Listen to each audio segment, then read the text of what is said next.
to the Therapist's Invitation. I'm Mark Mayfield.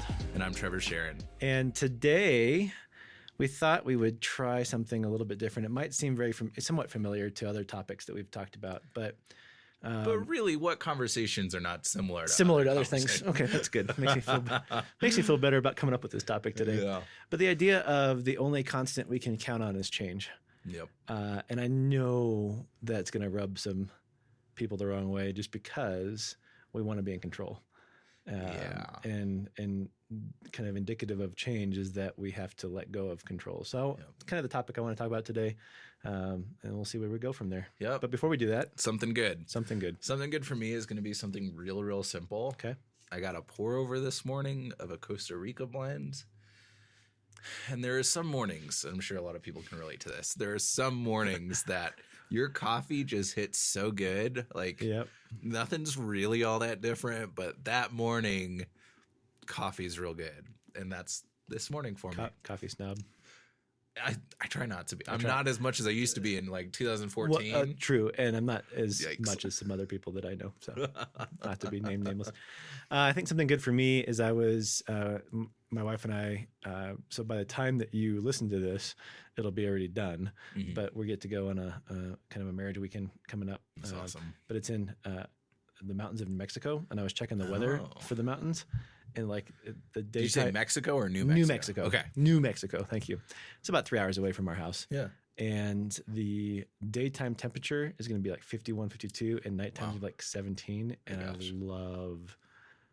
love that kind of that weather. Yeah. I love, in the mountains, especially curling up in a blanket, fireplace going, that kind of stuff. So good for you. Looking forward to that kind of stuff.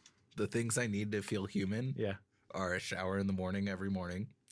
And to not be super frigid cold all night. Okay. And so camping is like the opposite of that. My family's going on a camping trip this weekend with my 4-month-old. So really looking forward to that. No sleep. Yeah. I mean, you can tell I chose coffee as my something good, not my camping trip. I'm excited. It's going to be a lot of fun. For all of our listeners, you can send coffee to, no, I'm just kidding. But I'm not excited for the change of environment that I'm going to experience this weekend. Is it like 2 nights or 1 night? 2 nights. I know. It's going to be a struggle for me. The only camping experience I've had was when our oldest was 4 months old and she spent the whole night screaming. Yeah. Fortunately, we're driving ourselves. We're going up with my family, but we're driving ourselves. And so I can change things pretty easily if I need to and just come home. Because that's good because she woke up screaming 5, maybe less than a year old, and we ended up having to like strap her in the car seat in the Jeep that we had at the time, and we slept air quotes for those that don't in the Jeep, and she finally calmed down, and we haven't been camping since. Oh yeah, that's almost. My wife really likes camping, so I'm willing to go out of my comfort zone, go into an environment that I don't have any control over, that I can't like do all the things that make me feel comfortable. For those listening too, it's going to be, middle of October and, mountain temperatures get. We're in a cabin though. That was my one stipulation. Okay. So it's not really camping then. It is for me. Okay. It's okay. I see where your head's at. So anyways, Mark, I've been trying to pass this off to you several times. I know, but I keep on going deeper and deeper here. And out of my environment. I'm just intrigued by how flustered you're getting by it'll be good, but it's going to be hard. So the idea of change, the only thing we can count on is change. Yeah. Like, why do you feel like that messes with people so much? Well, whenever I work with young clients and their parents especially, actually solely their parents. Let me rephrase that entirely then. So whenever I'm working with the parents of my young clients, there we go. I always try to communicate that like there's a couple of things that you're going to be able to do that are going to set your kid up for success. Mm-hmm. The first is to have your fundamentals of discipline and parenting. What are the things that you're able to maintain even on the worst day, right, so that you can offer consistency? If your kid knows this is the bottom threshold, this is going to be consistent. Right. and add on to that later.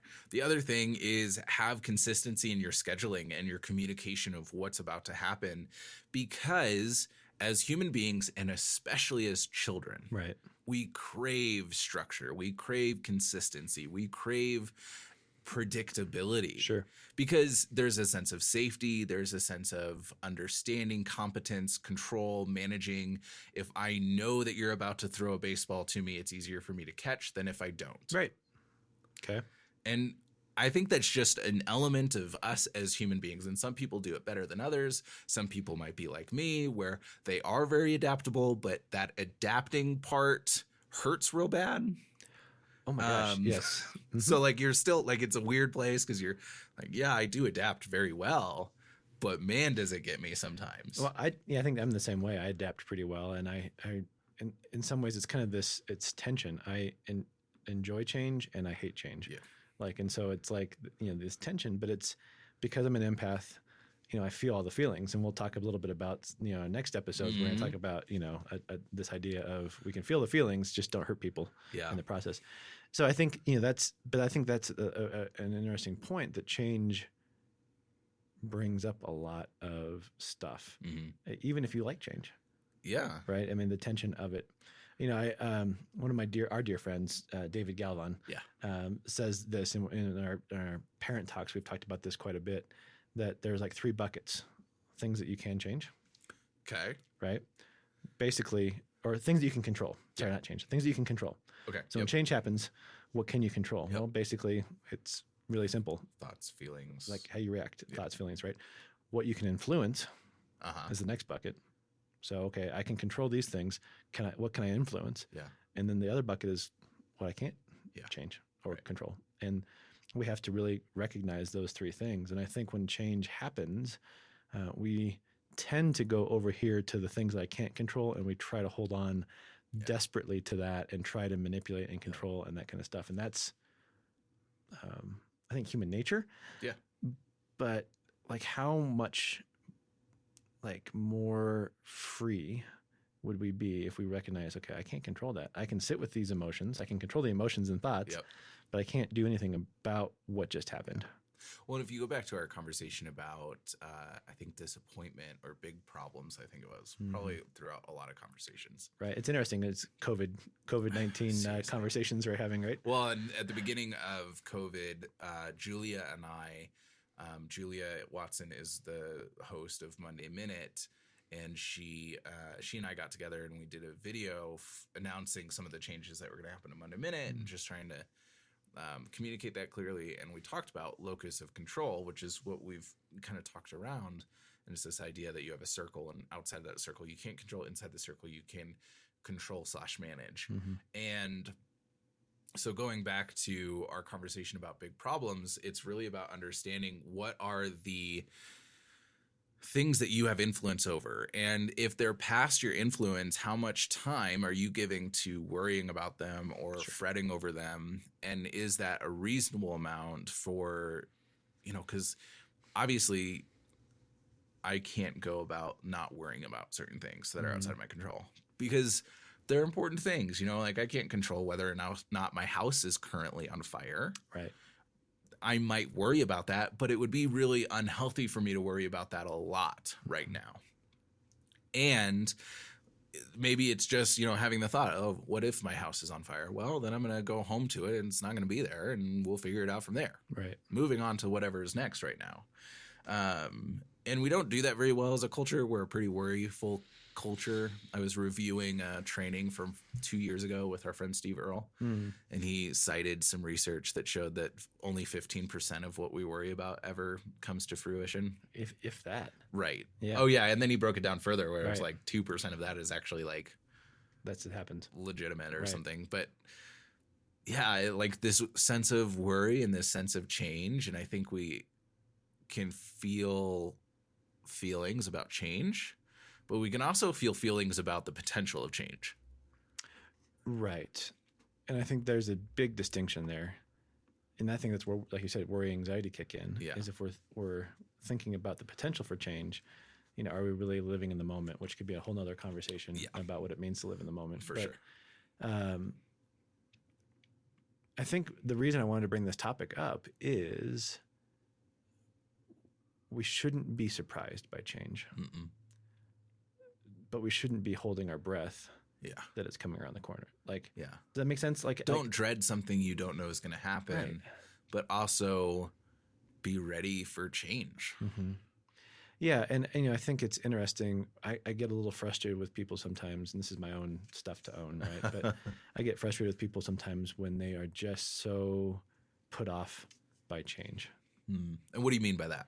Meaning like it was a personal offense, or it was like, how dare you, or how dare the world, or how dare, whatever. And I'm like, do you think that's entitlement? I don't know.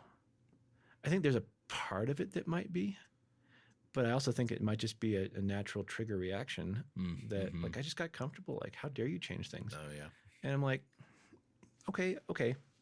Right. Fair. I get this. I see where you're coming from. We can still be therapists and validate what you're feeling is what you're feeling.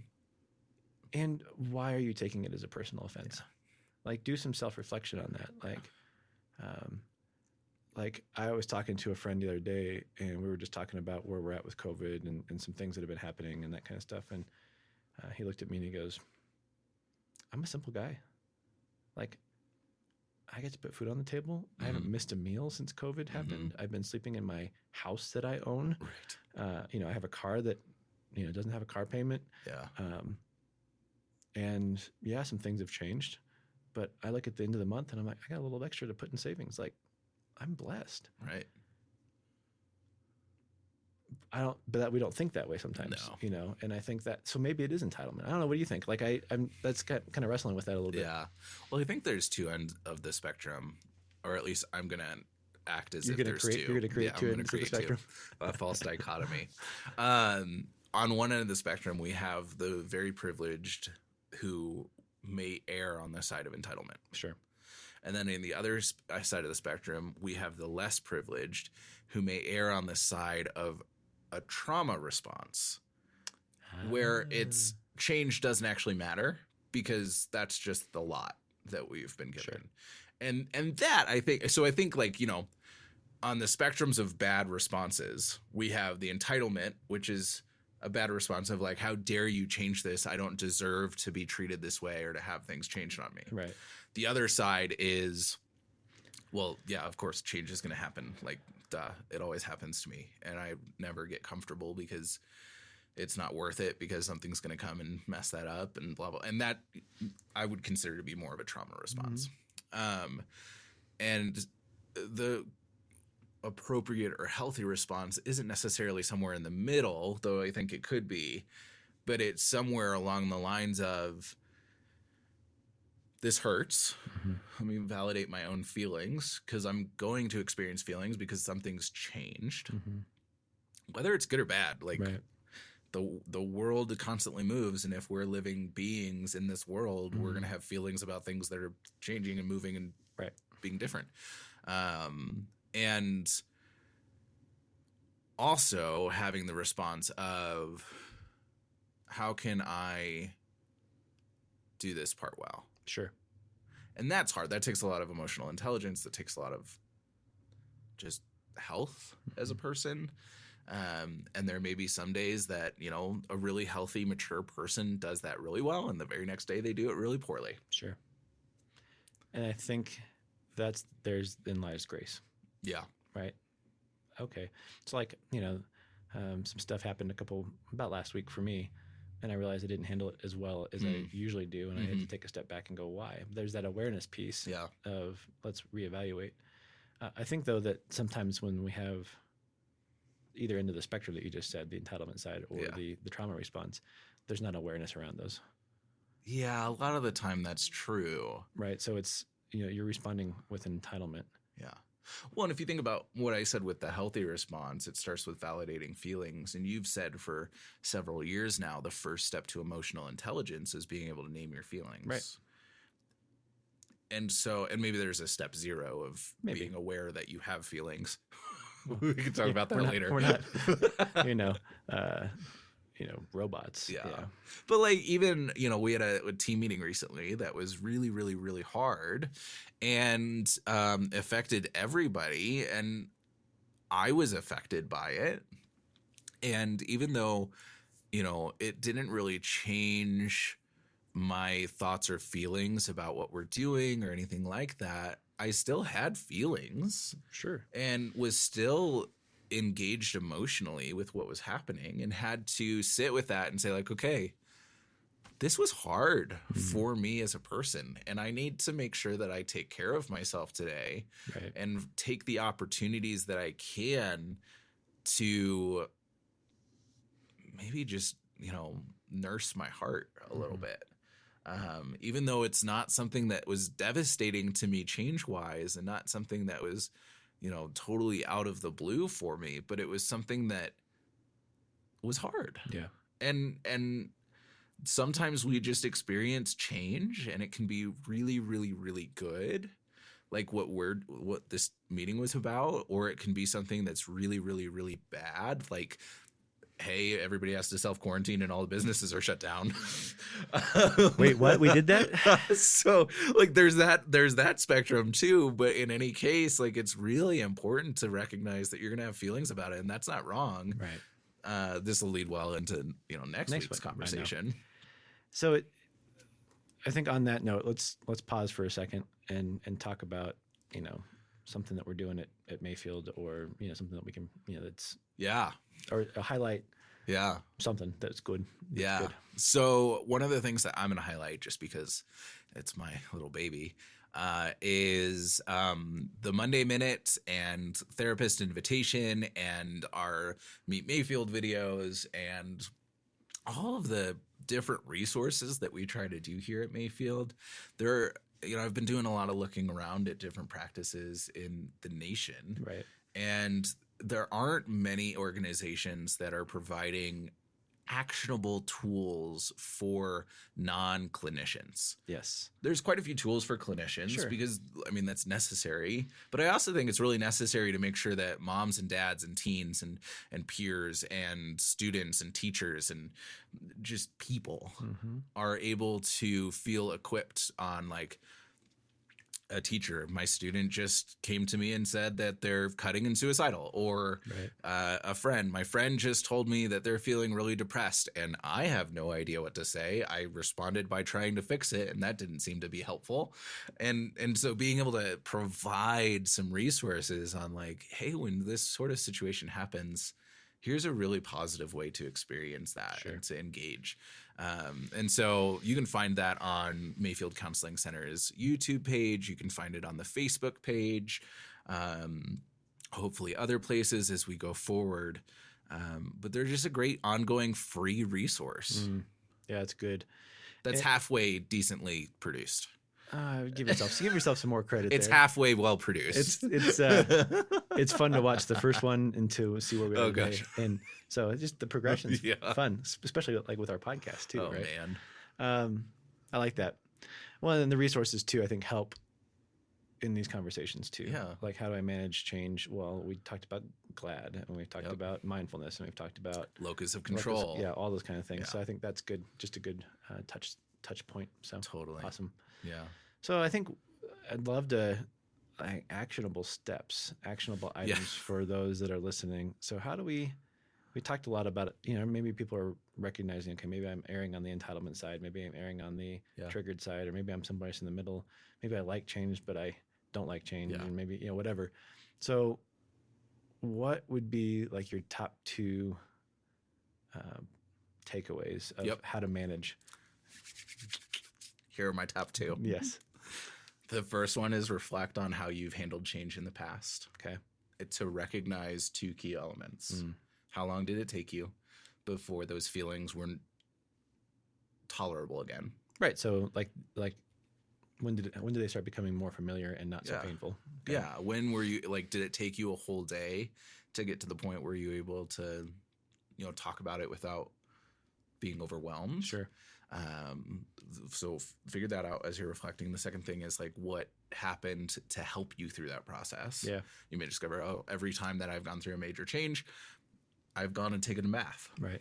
That's really valuable information. So reflect. Okay. And then the second one is create a action plan. So that the next time that a major change happens and my feelings feel intolerable, I have this piece of paper that I can pull out and it says, hey, Trevor, big change just happened. Just remember that it usually takes you about 24 hours to work through those feelings. Here are the things that have helped you in the past. I want to encourage you, choose 2 of these things to do in the next 24 hours and, list it out. Take a bath, call a friend, watch, office bloopers. Here's the action plan that you have available to you. And then we can do more work after that. So this is more like a crisis response plan, sure. But I think that can be really valuable in preparing you for change in a way that's not like dread. Yeah, no, it's good.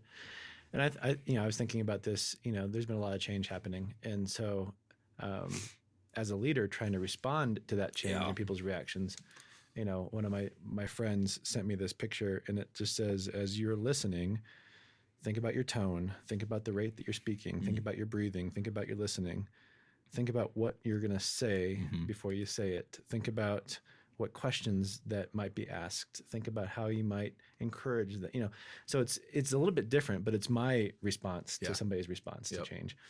But I think that's also important for us to maybe reflect on as I'm reacting to change. What is my tone? Yeah. What is my breath? What is my response? What questions could I ask? What are my emotions? So it's that awareness piece. The greatest advice I was ever given when something happens that really affects you was to write out how you felt without censoring. And then sleep on it. Right? Like you talked about. Yep. Is it 24 hours? Yeah, don't email it. Don't type it in an email. I've made that mistake. Don't do that. Probably 10 years ago, 12 years ago. Don't do that. Did not happen. Did not react well. Didn't turn out well. But sit with it. Yeah. Sleep on it. Then come back and reread it and go, oh man, that was a lot of emotion. Yep. It was okay. Who is the author that said write drunk, edit sober? Yes. I don't remember who it was. I don't remember who it was, but like... Yeah, same drunk on emotions. Yeah. So then come back and edit it. And then if you need to have that conversation with somebody, or if you need to send that email, or if you need to, now it's not your emotional, because you can't take that emotion stuff back. Right. But how often, and I'm speaking to myself, like I'm got a lot of experience therapy-wise, but I still fall into that trap. Yeah. Isn't it a bummer that we as therapists don't get to like become perfect human beings at the end of our career? That'd be awesome. But we are human, and we still need, part of the reason we talk about these things is that we need them ourselves. Right? Oh my gosh. So I think those things, right? Just pay attention. Yeah. And I know for me that when something big happens, it takes me about 4 to 7 days for the emotions to go away completely. Yep. It takes me about 24 hours for the intensity of those emotions. Yeah. But then about 4 to 7 days. And this goes back to the conversation that I have with my clients. I think I've shared with this on the podcast of what it means to be old friends with your emotions. Yep. Like, I'd be shocked if you haven't. So for me, it's like when my anxiety pops up, because I can't control people's responses, I can go, okay, I'm going to sit with that. Yeah. I'm going to breathe into it. And, I can feel that as I'm talking right now. But like, it's going to be here for maybe 24 hours. Yeah. And the intensity will go away. Yep. Yeah. I love it. Well, so your challenge is contemplate how you manage change. Think about the inevitability of change. A big word. Yeah. It's coming. I used it a lot when we did our death show. Oh, yeah. Just to stack on, like, change is happening, death's coming. Yeah. Hope you feel real good at the end of this podcast. Yeah, make sure you're not driving while you're listening to this. Yeah. But there is, like, take courage that just because change is about to happen and inevitable does not mean that it has to be devastating to you, even if it's a devastating change. Right.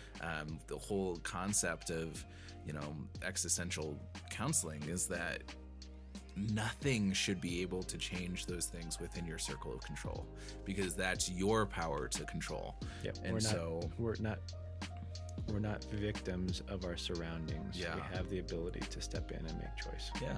The world can take your body, it can take your livelihood, it can take all of those things, but it shouldn't be able to impact your behaviors or thoughts and your feelings. Yeah. Thanks for joining us.